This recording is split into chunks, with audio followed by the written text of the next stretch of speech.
Idealvoyance.fr, coaching de vie spirituelle par téléphone, chat et email présente. Sud Radio, à votre écoute, 16h-17h, Alexandre Delovanne.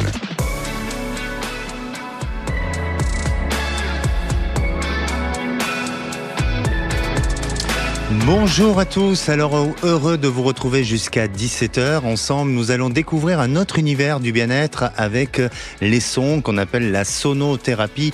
C'est l'art de vous réaligner avec le corps, l'esprit et vos chakras.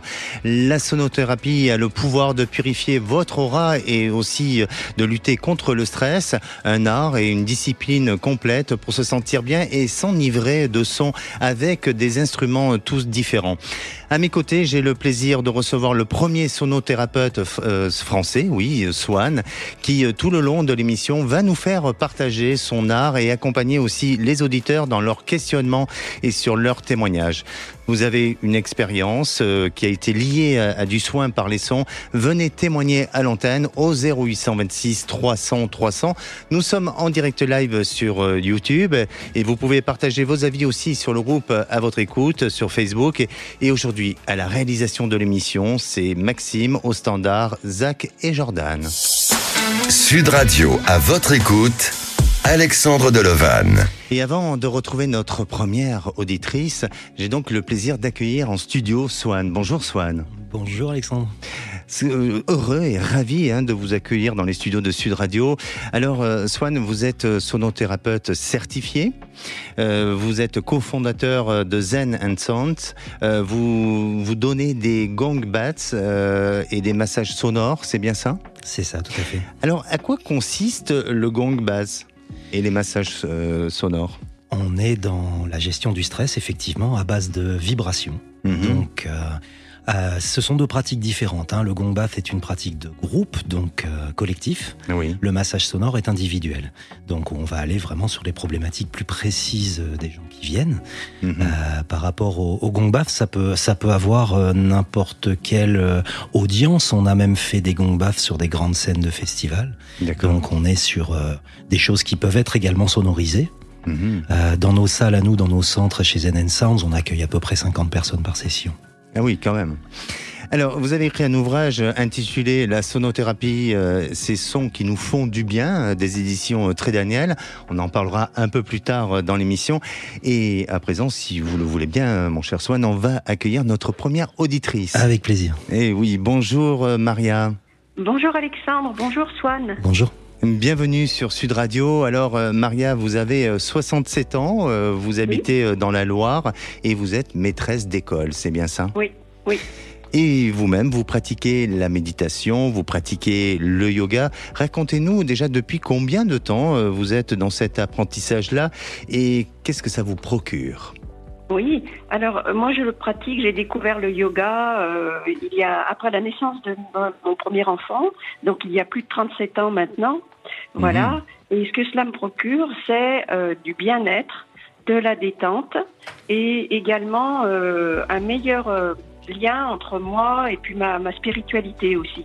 D'accord. Mais comment vous en êtes devenu au yoga après la naissance de votre enfant ? Mais est-ce qu'il y a eu un déclic, un événement majeur ?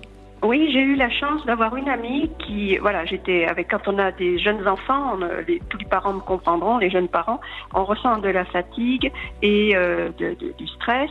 Et donc, cette amie m'a dit, écoute, moi je pratique le yoga, viens essayer. Et j'ai essayé le yoga et j'ai été vraiment enchantée. Je suis sortie de ma première séance de yoga, je ne savais plus où était la voiture, où est-ce que j'étais garée, j'avais complètement décroché. D'accord. Et est-ce que la sonothérapie, ça vous parle, cette technique-là ou cette discipline-là ? Alors je la découvre vraiment et ce qui m'intéresse, c'est que je m'aperçois, parce que moi j'ai eu des cours de yoga et des séances de méditation avec des professeurs et maintenant je voyage, je bouge, donc je n'ai plus de cours, je dirais, particuliers. Mais par contre j'ai mis au point une petite méthode et effectivement j'utilise les sons d'une manière, je dirais, autodidacte et spontanée. Et je m'aperçois que en fait, voilà, c'est avec ce que je viens d'apprendre avec le travail de Swan, eh bien, je comprends pourquoi cela me fait du bien. Et c'est quoi, si on peut être curieux un petit peu de votre méthode, c'est quoi exactement comme méthode? Alors donc, j'ai croisé ce qui me fait du bien en yoga et en méditation. Je me suis fait ma petite séance à moi qui peut évoluer au fil des jours, voilà. Et donc, je commence souvent une séance avec un tibétain et des mantras, voilà. Et donc, je me posais une question et j'aimerais avoir, si je pouvais être aidée, parce que j'ai un bol tibétain et je suis entrée par curiosité dans un très joli magasin où il y avait d'autres bols tibétains et j'ai découvert que certains bols pouvaient être fabriqués soit des nuits de pleine lune, soit... voilà, et que ces bols-là, on m'a fait écouter des bols, on va dire, plus classiques, plus lambda, et puis des bols qui ont été fabriqués à certaines périodes de la Lune, voilà. Et en fait, ils ont un son que j'ai trouvé extraordinaire. Et je voudrais savoir comment cela se fait-il. Alors, justement, Swan, est-ce que cette information est exacte? Elle l'est tout à fait, oui. Oui. Alors Maria, pour expliquer un petit peu, il y a un endroit sur la planète où on fabrique ce qu'on appelle des bols full moon, c'est au Népal. Oui. Ils ont une technique, effectivement, ils attendent une fois par mois la nuit de la pleine lune pour les marteler. Alors c'est assez fascinant. Il y a plusieurs reportages qui étaient passés sur ce sujet. C'est assez étonnant. Même quand un nuage passe devant la Lune, ils s'arrêtent de marteler. Ils attendent vraiment qu'il y ait l'influence lunaire à ce niveau-là pour marteler ces bols. Il y a une autre notion également, c'est que ce sont des bols à 9 métaux. Il y a pas mal de bols qui existent qui sont à 5 à 7 métaux. Les bols à 9 métaux sont plus riches en fréquence. C'est probablement pour ça que vous avez eu ce sentiment que le son était plus compact, plus riche, voire même avec plus de graves. Les seuls bols qui ont plus de métaux sont des bols thérapeutiques qu'on utilise pour les massages sonores qui eux ont 12 métaux. D'accord. Mais les bols full moon sont des bols qui sont assez rares effectivement et qui ne sont faits qu'au Népal cette fameuse nuit. D'accord. Et alors, est-ce que le fait de les marteler à la période de la pleine lune, est-ce que ça change, ça modifie le son, la vibration? Absolument, dans leur structure même. C'est-à-dire que, vu qu'on sait que l'influence astrale est importante, puisque la Lune est quand même capable de bouger des océans, de provoquer les marées. D'agir sur nos comportements. Absolument. Et même sur nous-mêmes, puisque nous sommes composés de 75% de liquide environ. Bien sûr. Donc, c'est pour ça que nous avons des effets particuliers cette nuit-là. Et que donc, au niveau de l'intention qui va être mise dans la fabrication des bols en question, et même des structures moléculaires à l'intérieur même des métaux, il va y avoir une différence d'influence sur la qualité de réceptivité ensuite du bol en question. C'est des bols assez rares. Hein. D'accord. Maria, oui, vous écoutez. Oui, vraiment, quand j'ai écouté, parce que j'ai eu la chance d'écouter un bol classique, j'appelle ça classique, enfin voilà, et puis un bol full moon, c'est vraiment extraordinaire. C'est magnifique. Et vous avez senti... sur le plan musical. Hein. D'accord. Et vous avez senti la différence de son? Ah, c'est extraordinaire. Vraiment. Vraiment. J'ai fait la différence. J'ai eu la chance d'écouter tout de suite l'un et tout de suite l'autre. Vous voyez? Eh bien voilà. Maintenant, Maria, vous savez quel bol choisir par nos conseils de notre professionnel Swan. Merci, Maria, de votre témoignage. Merci, Maria. Et oui, mais n'hésitez pas à revenir à l'antenne pour nous porter d'autres témoignages. Merci à vous. Beaucoup. Passez de bonnes fêtes, Maria. Merci. Et si vous aussi vous souhaitez témoigner ou vous avez des questionnements sur le sujet du jour, eh bien n'hésitez pas, on vous attend au 0826 300 300 et c'est le moment du grand sapin de Noël sur Sud Radio. C'est le moment pour vous d'ouvrir votre cadeau de Noël en direct sur Sud Radio. Alors vous gagnerez peut-être votre séance photo professionnelle en famille avec la shootingbox.com ou votre casque Bluetooth offert par Sud Radio et la Confédération des buralistes, ou encore de nombreux autres cadeaux qui vous attendent au pied du grand sapin de Noël Sud Radio. Pour gagner, c'est simple, il suffit d'appeler le 0826 300 300 et si vous êtes le 15e appel, eh bien c'est gagné, c'est pour vous. 0826 300 300, bonne chance. Et on se retrouve dans quelques minutes avec Edith pour nous parler de son expérience en sonothérapie. On en parle dans quelques instants, ne bougez pas et c'est sur Sud Radio. Sud Radio, à votre écoute, 16h-17h, Alexandre Delevanne. Et de retour sur Sud Radio, merci d'être à l'écoute de cette émission, au programme de l'émission La Sonothérapie. Alors vous souhaitez témoigner sur le sujet et poser tout simplement des questions concernant votre devenir. Je suis à votre écoute au 0826 300 300. On va prendre un message depuis le groupe À votre écoute sur Facebook de Christine qui nous dit comment faire pour équilibrer nos chakras avec les sons. Alors bien sûr je me dirige vers vous, le professionnel Swan. Comment on peut faire? Est-ce que c'est possible déjà? Ah, tout à fait. Il y a une notion qui est importante, qui est au-delà de l'équilibre, qui est une notion d'accordage. On a besoin d'accorder nos chakras. Nous sommes un instrument de musique, en fait, le corps humain. Alors, la nature est bien faite, nous avons 7 chakras et il y a 7 notes dans la gamme. Donc on est vraiment sur ce paradigme-là, c'est Do, Ré, Mi, Fa, Sol, La, Si. On commence avec les graves qui sont toujours en bas du corps et les aigus qui sont en haut. Il y a un outil qui est très efficace pour ça, ce sont des diapasons thérapeutiques qui sont des diapasons chakras. Donc il y en a 7. D'accord. Et ça nous permet, en activant le diapason et en le posant sur le chakra pendant 5 secondes, d'accorder nos chakras. Et d'être en accord avec nous-mêmes, tout simplement, d'être aligné. Quand on ne se sent pas aligné, c'est vraiment parce qu'on est en disharmonie. D'accord. Et est-ce qu'il faut réciter des mantras ou pas nécessairement? Pas nécessairement, ça a une autre fonction, les mantras. D'accord. Les mantras sont intéressants et on le travaille en yoga du son, c'est-à-dire que chaque partie du corps, chaque organe résonne avec une voyelle, une consonne différente. Donc en fait, le principe même des mantras indiens, quand on va chanter un Om Namah Shivaya, ça va être des trajets entre les chakras qui vont se promener. Parce que les chakras eux-mêmes individuellement sont intéressants, mais les trajets entre les chakras sont très intéressants également. Et vous êtes intéressant aussi. Allez, on va écouter Merci. Edith. Bonjour Edith. Bonjour Alexandre, bonjour Swan. Bonjour Edith. Bienvenue sur Sud Radio Edith. Alors vous avez 69 ans, vous vous appelez de Biojac dans Gironde et vous étiez auparavant infirmière. Alors vous avancez dans ce chemin-là, un peu tout ce qui touche à la sonothérapie. Racontez-nous un petit peu votre expérience. Alors, j'ai découvert les mantras tout à fait par hasard lors d'un stage en yoga où l'on chantait. Et franchement, ça a été une révélation pour moi, ces vibrations, ces mots, ces sons-là, tous ensemble. C'était, il y a eu des vibrations en moi, une libération au niveau du plexus solaire et au niveau du chakra du cœur. Ça a été vraiment extraordinaire. Est-ce que vous avez eu l'impression, Edith, que ça a enlevé des mémoires anciennes de votre passé sur le plan émotionnel ? Alors, je ne saurais pas dire, mais en tout cas, j'ai senti mon corps qui vibrait dans tous les sens, toutes les cellules, mais vraiment très profondément. Ça voulait dire qu'il y avait quelque chose qui se produisait, il y avait une libération de quelque chose, je pense. Vous pensez que c'est possible, Swan ? C'est très exact ce qu'elle est en train de décrire, en fait. Oui. Dans les effets vraiment de la sonothérapie, on en connaît plusieurs qui sont très universels et qui marchent de la même manière pour tout le monde. Notamment, ça fait vibrer toute l'eau qui est à l'intérieur de notre corps. Et donc ça a pour premier effet ça de calmer la survibration cellulaire, qui est d'ailleurs la première cause du stress. On a les cellules qui s'entrechoquent dans tous les sens quand on est stressé.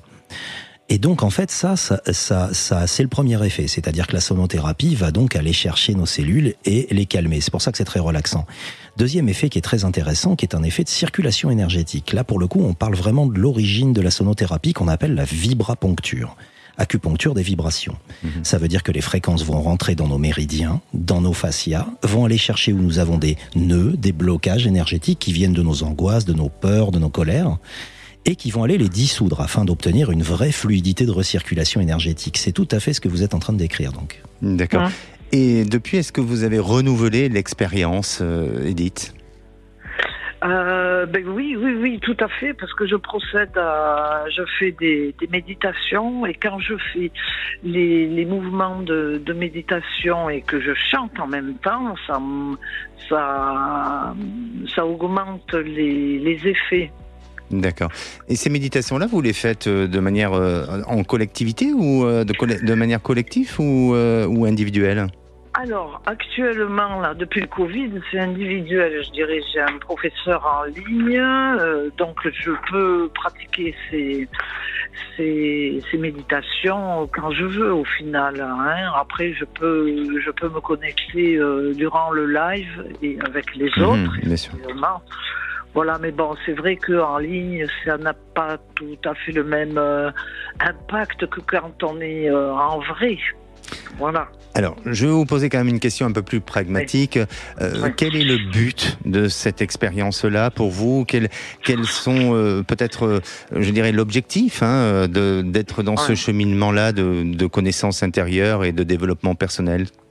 Alors pour perso, c'est vraiment calmer l'esprit. Vraiment calmer l'esprit, avoir évité d'être trop submergé par des émotions. Le cerveau est toujours en effervescence, donc vraiment être ici, dans l'ici et maintenant. D'accord. Swan, vous aussi, vous pensez que ça aide à calmer l'esprit, et est-ce que ça a d'autres facultés aussi, la sonothérapie? Ouais, il y en a vraiment beaucoup des facultés, mais ça c'est une notion très importante là qu'elle est en train de donner, c'est que effectivement nous sommes dans des sociétés où on est très sollicité au niveau cérébral et en fait on donne le pouvoir au mental. Le fait est que ça n'a jamais été le patron, le mental. Le patron, c'est le cœur. Et donc, le mental étant une boîte à outils, on a tendance à oublier cette notion-là. La sonothérapie a une fonction automatique de faire lâcher le mental. Et ça, c'est très lié à des ondes cérébrales qu'on travaille en sonothérapie, notamment l'onde delta, qui est la plus basse de toutes, entre 0,5 et 4 Hertz, qui est la même onde que l'hypnose. Et naturellement, ces sons-là ont cette faculté de nous faire complètement lâcher le mental et re-rentrer réellement en adéquation avec notre émotionnel et donc aller libérer cette charge mentale qui parfois prend un peu trop le pouvoir. D'accord. Alors, on parle souvent, vous savez, dans les séances chamaniques du tambour. Est-ce que vous, déjà Edith, vous avez déjà eu cette expérience avec le tambour chamanique? Ah oui. Et alors ça, c'est extrêmement puissant.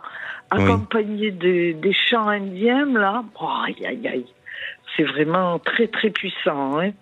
D'accord. Et pour vous, Swan, est-ce que il y a une différence en termes de son? Est-ce que c'est aussi thérapeutique? C'est une autre pratique. C'est-à-dire, moi, je sais que je suis percussionniste de formation au départ, donc évidemment, les tambours, ça me parle. Les gongs aussi, c'est des grosses cymbales, tout de même. Donc, le tambour chamanique, c'est vraiment, on est dans l'instrument de cérémonie, comme les flûtes traditionnelles aussi que font les Lakota en Arizona, qu'on pratique beaucoup aussi. On est dans des choses qui sont de l'ordre des cérémonies chamaniques, effectivement, et ça va chercher beaucoup au niveau de nos mémoires cellulaires, de choses très anciennes, que ce soit karmique ou génétique d'ailleurs. Ça, c'est très intéressant. C'est encore un autre aspect du travail de sonothérapie. Mais effectivement, avec les chants amérindiens, ça peut être quelque chose qui va nous chercher vraiment au fond de l'âme. C'est assez intéressant. Et est-ce que dans votre technique ou dans votre méthode, vous pouvez accompagner, au travers des bols tibétains, être accompagné aussi avec du tambour? Alors, on a tendance à ne pas forcément tout mélanger pour avoir des effets vraiment prégnants sur telle et telle pratique. Donc, par exemple, sur un gong baf, on va utiliser plus des gongs et des bols.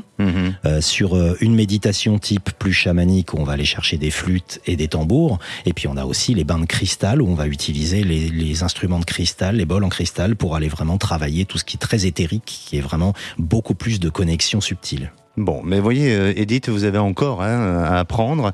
il y a encore du chemin, mais on apprend toujours et on apprend toute la vie. Merci vraiment, Edith, pour votre témoignage. Et ça fait tellement de bien, je voudrais dire, ça fait tellement de bien. Il faudrait que beaucoup de gens en bénéficient de ce genre de soins. Écoutez, merci. En tout cas, le message est passé.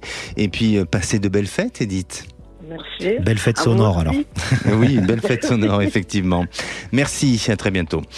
Allez, si vous vous posez des questions sur votre devenir ou si vous souhaitez témoigner à l'antenne, c'est le 0826 300 300.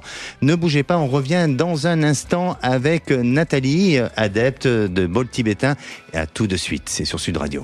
Sud Radio, à votre écoute, 16h-17h, Alexandre Delovanne. Et de retour sur Sud Radio dans votre émission À votre écoute. Alors, il est pratiquement 16h30. Vous pouvez aussi nous suivre en direct live sur YouTube. Et à présent, si vous souhaitez témoigner ou réagir dans l'émission de demain, le sujet sera sur la nostalgie de Noël. Et si vous souhaitez participer à l'émission, c'est le 0826 300 300. Et là, c'est le moment du grand sapin de Noël Sud Radio. Et oui, c'est maintenant, c'est le moment pour vous d'ouvrir votre cadeau de Noël en direct sur Sud Radio, et nous accueillons tout de suite Sébastien. Bonjour Sébastien. Bonjour Alexandre, bonjour à votre invité Swan, bien sûr. Merci Bonjour. Sébastien. Alors vous nous appelez de Narbonne. Oui. C'est bien ça. Et vous nous appelez pour une bonne cause parce que vous êtes le gagnant aujourd'hui de l'émission. Vous savez ce que vous avez gagné derrière ce chiffre 15 puisque vous avez été le 15e appel? Eh bien non, j'en suis très très curieux, j'attends de savoir. Et on va découvrir ça ensemble. Et oui, vous avez gagné un week-end pour 2 personnes dans les lieux d'exception en France avec Vacances Bleues, des adresses mythiques et des destinations remarquables parmi les 24 destinations en France, bien entendu. Alors ça peut passer par Biarritz, Megève, Saint-Jean-Cap-Ferrat, Paris ou Saint-Raphaël. Enfin, des lieux exceptionnels pour des souvenirs exceptionnels dans un château médiéval, une résidence art déco ou un ancien palace de belle époque ou des hôtels-clubs ou même des résidences. Voilà ce que vous avez gagné, Sébastien. Vous êtes heureux? Ah ouais, je suis super heureux. Honnêtement, je pense que mon épouse va l'être tout autant, à mon avis. Bon, très bien. Vous avez des enfants? Oui, on en a 3. Ouais. Ah, il va falloir penser à les faire garder alors, hein? Oui, il n'y a pas de souci. on va trouver. Bon, très bien. En tous les cas, voilà, Sud Radio et Vacances Bleues vous offrent ce week-end pour 2 personnes. Passez de belles fêtes, Sébastien. Merci, vous aussi également, et bien sûr toute l'équipe de Sud Radio. Merci à vous. Allez, le grand sapin de Noël sur Sud Radio continue jusqu'au 25 décembre. Restez connectés sur Sud Radio toute la journée pour ouvrir vos cadeaux en direct et doubler vos chances aussi sur nos réseaux sociaux en vous connectant aussi sur le site sudradio.fr. Et je retrouve à présent Swan, mon invité du jour, sonothérapeute. Swan, ça va? Vous êtes en forme? En grande forme. Bon, très bien. Alors, Swan, vous avez écrit un ouvrage qui s'appelle la sonothérapie, des sons qui nous font du bien.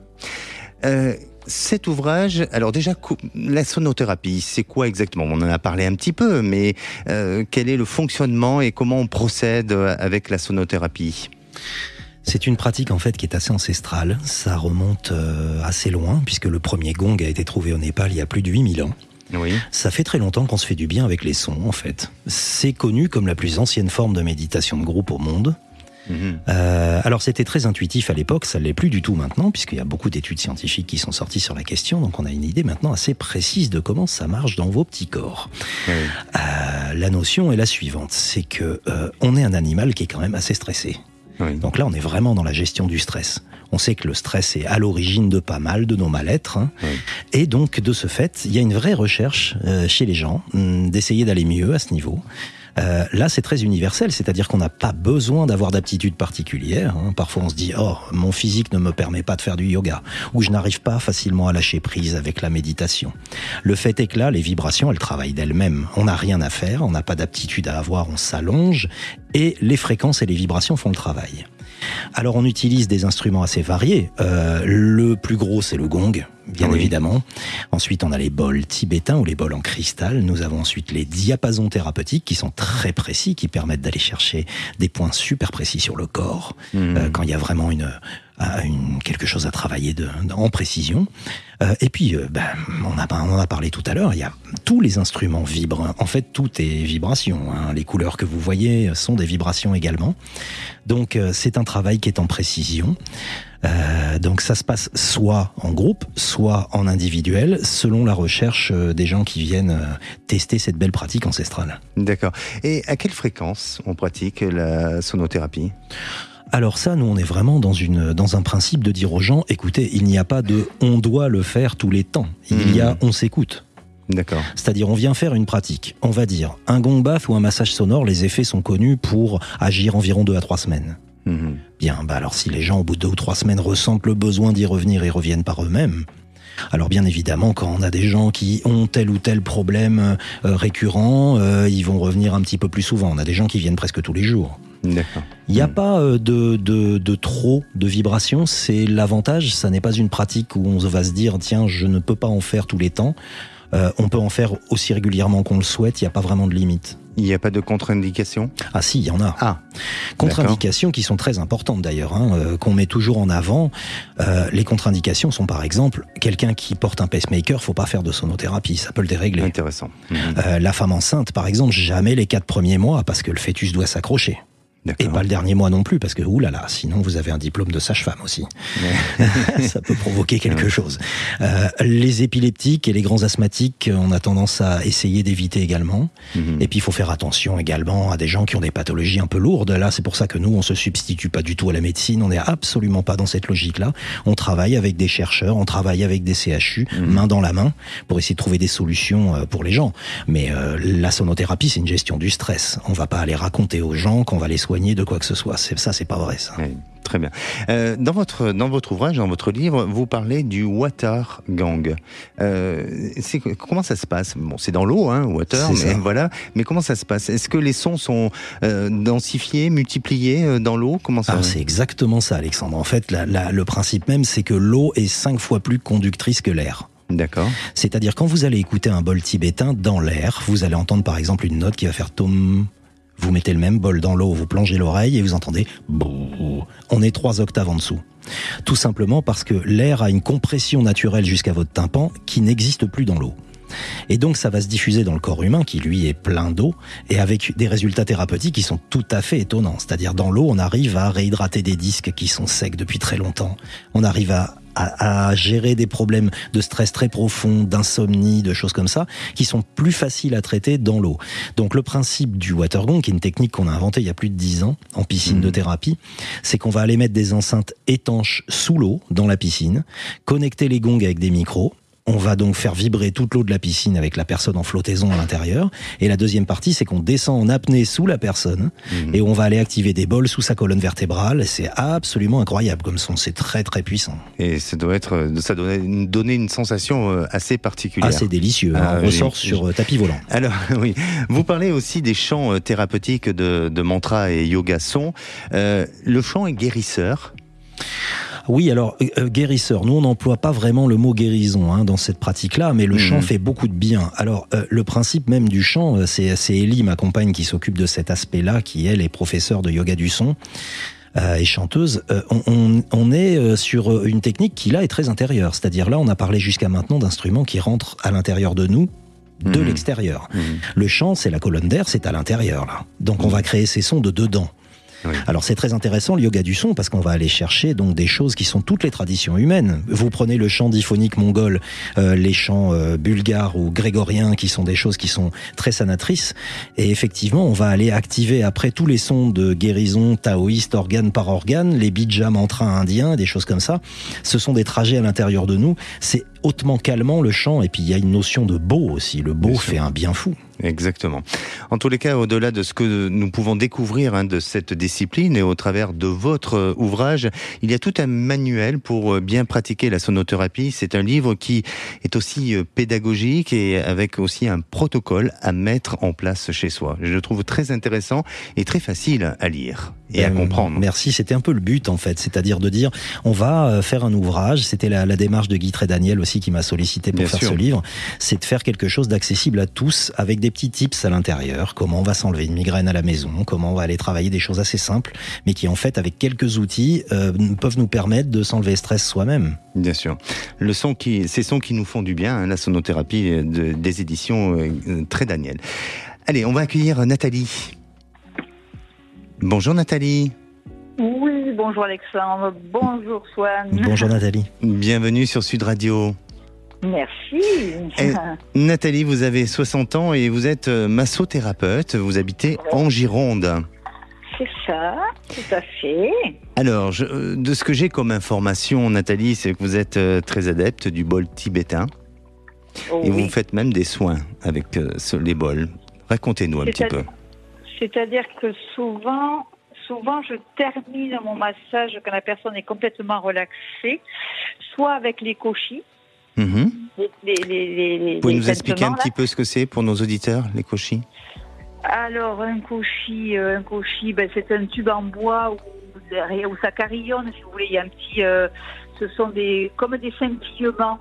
Ça provoque des vibrations. D'accord, très bien. Des sons, voilà aussi. D'accord. Donc il y a plusieurs koshis pour les chakras, mais il y a aussi des koshis pour les sons de l'eau, de la terre, de l'air.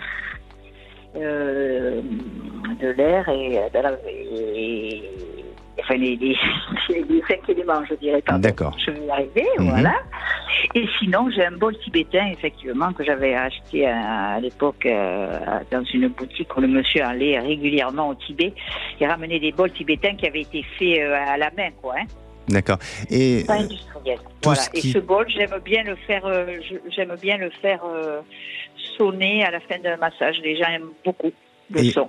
Et est-ce que vous le faites pour vous-même ou est-ce qu'en dehors des pratiques de massage, vous utilisez justement le son au travers des bols tibétains ? Alors moi j'aime bien me le faire sonner, oui, effectivement. J'adore me le faire sonner, le bol régulièrement. J'adore ce son de cloche qu'il a, en fait, parce que j'adore les cloches des églises, j'adore, et ça me rappelle ça. Ça me ramène à ça, donc j'aime bien me le faire.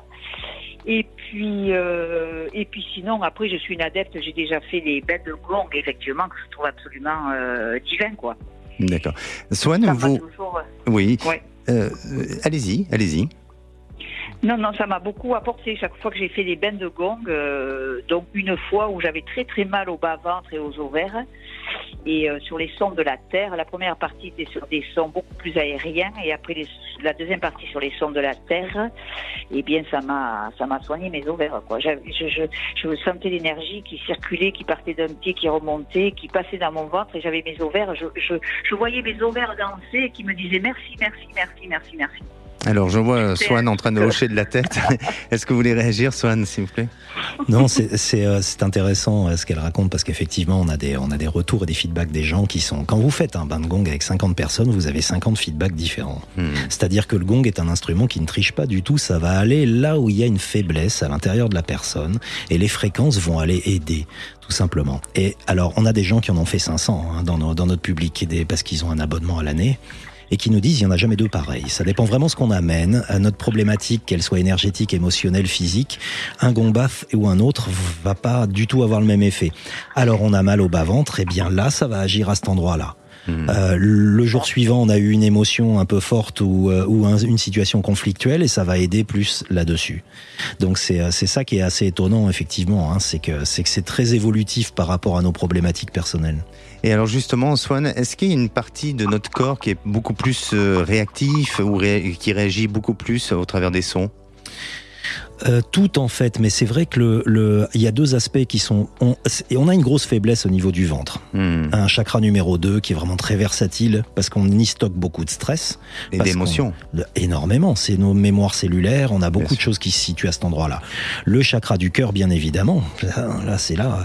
Toute la zone émotionnelle est assez impactée. L'ancrage, effectivement, elle en parlait tout à l'heure, on manque souvent d'ancrage, et les gongs ont cette faculté, avec des graves assez puissants, d'aller nous chercher, de nous ramener de l'ancrage, de la confiance en soi, de l'estime de soi parfois, notre instinct de survie qui peut être mis à mal par certaines situations internationales ou autres.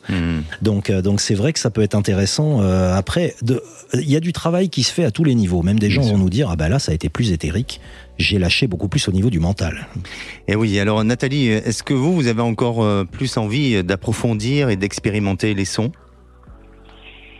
Alors là, pour l'instant, non, je suis pas dans cette démarche, mais j'aime beaucoup, mais je suis plus dans la respiration. Là, je suis partie sur les respirations, la méthode Wim Hof. D'accord. Et l'expérimentation du froid, voilà. Mais bon, j'ai toujours mon bol, donc régulièrement, je me le fais sonner. Et ici, pour nettoyer mes énergies dans mes pièces où je travaille, je fais sonner le bol. D'accord. Je passe mes pierres à l'intérieur, je fais tourner le bol et je nettoie mes pierres que j'ai là ici. Je me sers pas des pierres pour mes soins, mais bon voilà. Mais voilà. Je trouve que la respiration, ça va avec le son. La respiration, c'est la vie. C'est la vie, effectivement. Tout part de là. Exactement. Bien sûr. On laisse transporter le son au travers de notre respiration aussi. Absolument. On véhicule quelque chose. C'est la première chose qu'on fait en sortant du ventre de maman, quand même. On respire un bon coup et puis on se met à chanter. Bon, c'est pas très harmonieux au départ. J'imagine bien, oui. Bien, merci Nathalie pour votre témoignage. Merci vraiment. Merci Nathalie. À vous. Bonne continuation. Merci. On vous souhaite de bonnes fêtes de Noël. Merci. À vous merci. tous. Et si vous aussi, vous avez besoin d'être accompagné dans votre évolution de vie, n'hésitez pas à nous appeler, le 0826 300 300. Et on va se retrouver avec Sophia. Elle va nous parler de sa pratique des sons en résonance avec ses centres d'énergie. Elle nous racontera son expérience. Ne bougez pas, on en parle dans quelques instants et c'est sur Sud Radio. Sud Radio, à votre écoute, 16h-17h, Alexandre Delovanne. Et de retour sur Sud Radio pour cette dernière partie avant de retrouver les vraies voix présentées par Philippe David et Cécile de Minibus.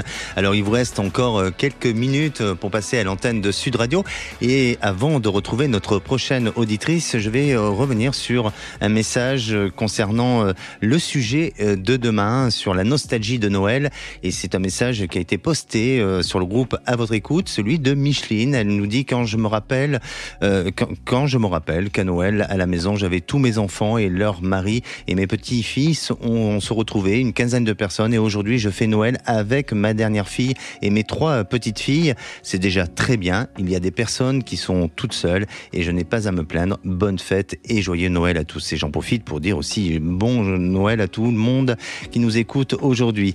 Et la parole est à Sophia. Bonjour Sophia. Bonjour Alexandre, bonjour Soane. Bonjour Sophia. Alors, bienvenue sur Sud Radio, Sophia. Merci. Vous avez 46 ans, vous êtes de l'Île-de-France et vous travaillez dans le secteur de la recherche. C'est bien ça ? Alors, dans l'enseignement et avec un pan de recherche, effectivement, dans ma vie. Bon, très bien. Vous pratiquez des sons en résonance avec vos centres d'énergie. Expliquez-nous un peu. Alors effectivement, je fais un petit peu une pratique, je dirais, d'hygiène quotidienne ou quasi quotidienne avec des sons, notamment au niveau du plexus solaire, parce que j'ai une petite particularité qui me demande et exige que mon diaphragme se libère chaque jour. Donc j'ai plutôt tendance à faire des sons à l'heure actuelle qui s'apparentent à des sons de pratique taoïste, avec des sons avec des consonnes et puis des voyelles, voilà.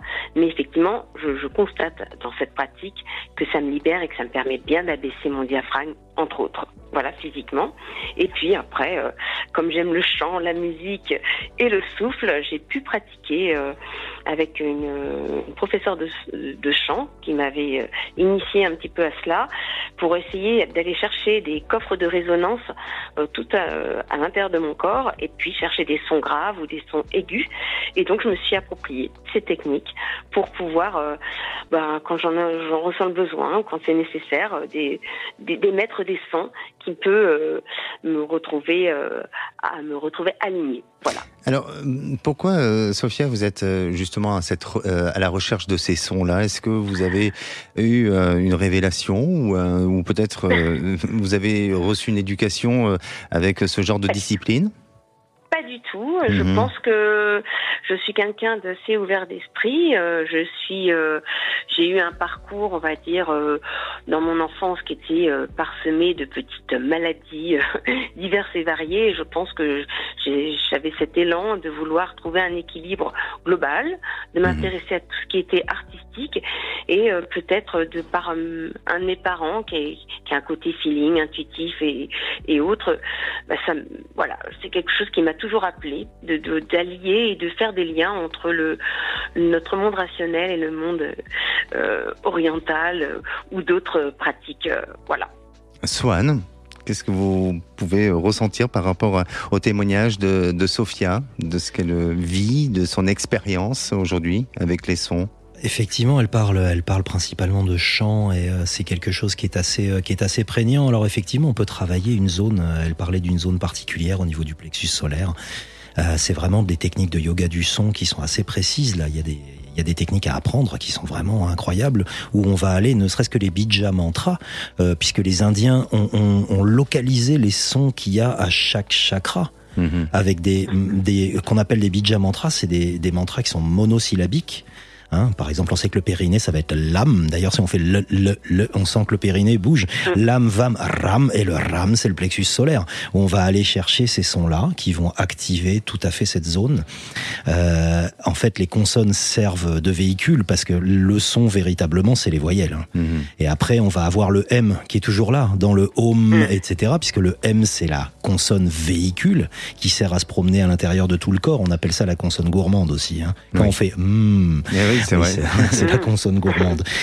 Mais c'est vrai qu'il y a dans les sons cette capacité à se diffuser dans tout le corps. Et d'ailleurs, les mantras indiens, comme on le disait tout à l'heure, sont vraiment faits pour aller circuler de chakra en chakra pour réharmoniser tous ces trajets.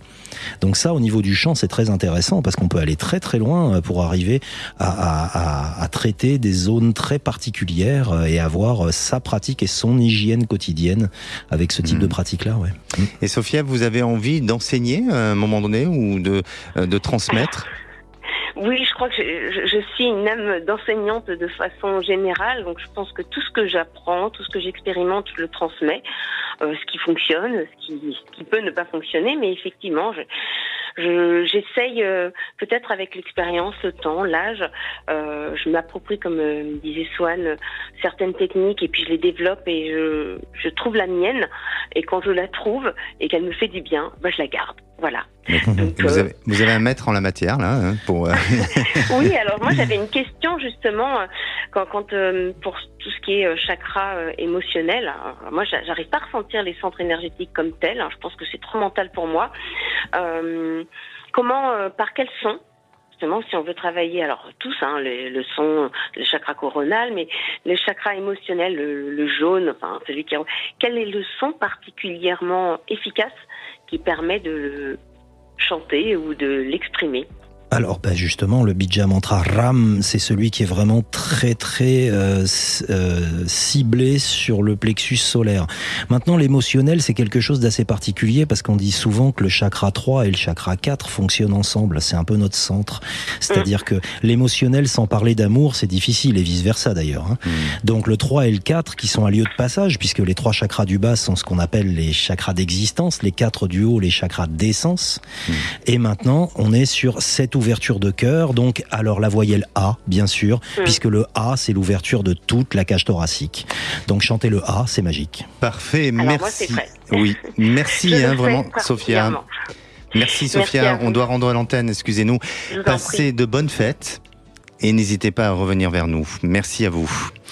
Allez, on se dit au revoir, on se souhaite aussi de bonnes fêtes, vraiment Swan.